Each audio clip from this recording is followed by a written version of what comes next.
Hi, welcome to the video training of Elixir, and in this video training we will be discussing recursion.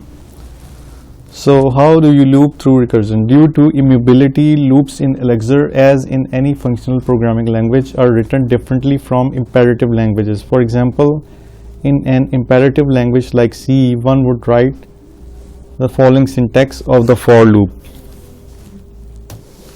In the previous example, we are mutating both the array and the variable I. However, data structures in Elixir are immutable. For this reason, functional languages rely on recursion. A function is called recursively until a condition is reached that stops the recursive function or action from continuing. No data is mutated in this process. Consider the example below that prints a string an arbitrary number of times.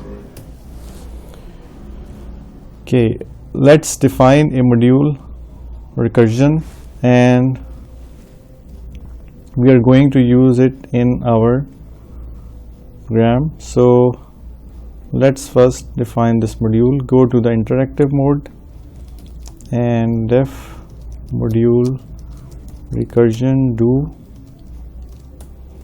def print multiple underscore times. It receives a message and n variable when n is less than equal to 1 do. So this function will only be called if the value of n is 0 or equal to 1. io.puts message, end of this function.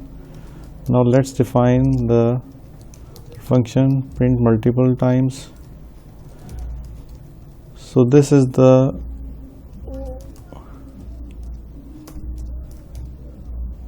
overloaded version of print multiple times.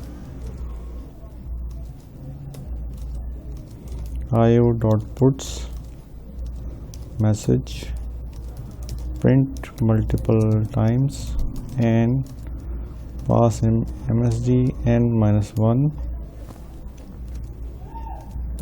and end of module, and we have the recursion function. Now let's run this recursion module and our function print multiple times and pass in the hello string and the number of times we want to run this string. So it says hello.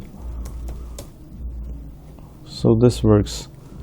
Basically it is calling the function print multiple times recursively and printing out the numbers on the screen. Let's now see how we can use the power of recursion to sum a list of numbers. So let's define a module called math.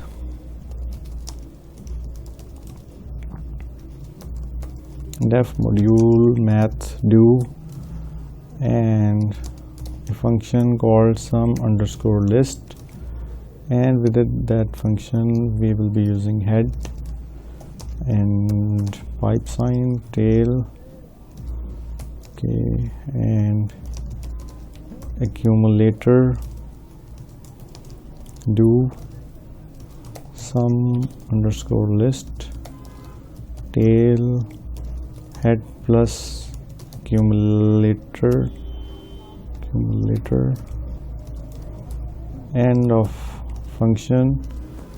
Then the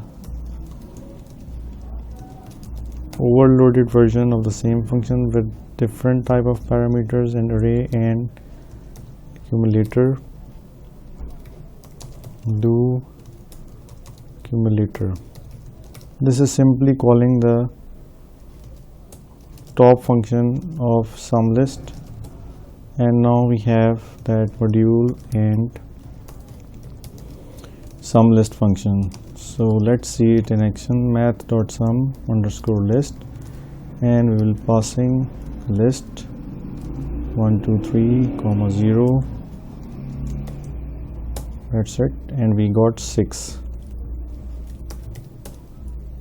Okay, so you can see how recursive function works, and they save a lot of coding and facilitate programmers.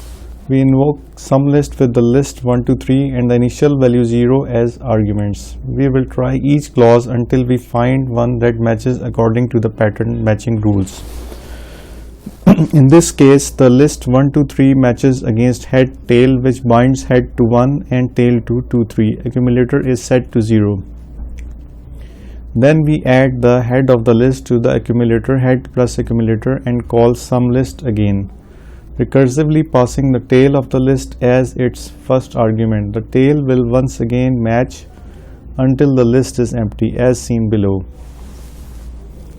So this is the sequence how this recursive functions work. When the list is empty, it will match the final clause, which returns the final result of 6. The process of taking a list and reducing it down to one value is known as a reduce algorithm and is central to functional programming. What if we instead want to double all of the values in our list? So let's define a module. We already have the module, so we are going to override that module, math, and we are going to define a function called double each, which receives a head and a tail. Okay, what we want to do with it, head multiply by 2, pipe sign, double each, tail, end of this function, and the overloaded function double each again, do empty array, end, and end of that one. So the current version is defined. So the last function or the module that we defined in the interactive mode is the current version.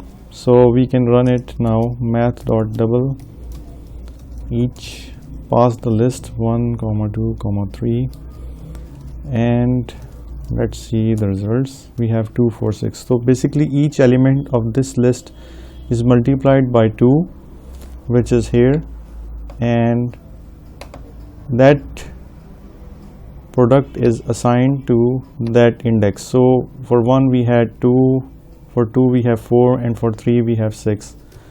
Let's see if we increase these values. So we have all the values multiplied by 2 and stored in the list again.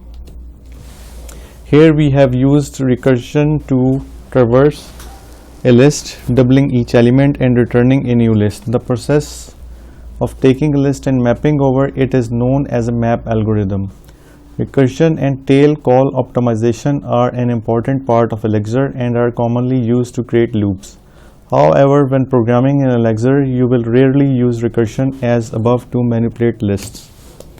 The enum module, which we are going to see in the next video, already provides many conveniences for working with lists. For instance, the examples above could be written as. So all this can be done in one line using the enumeration reduce function, and I'm going to pass the list here and parameter second and the lambda function. You can call it lambda because all of it is being done in a single line.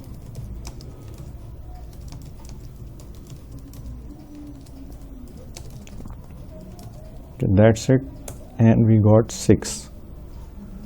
So let's do the function that we did for multiplying each element with 2 and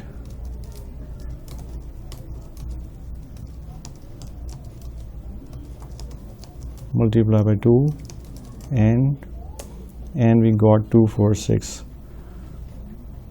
Or we can do the same by using the capture syntax. That's it for this video. I hope that you have learned how recursion works and how you can implement it using Elixir. If you liked this video, don't forget to subscribe to my channel. See you next time with a new topic in Elixir.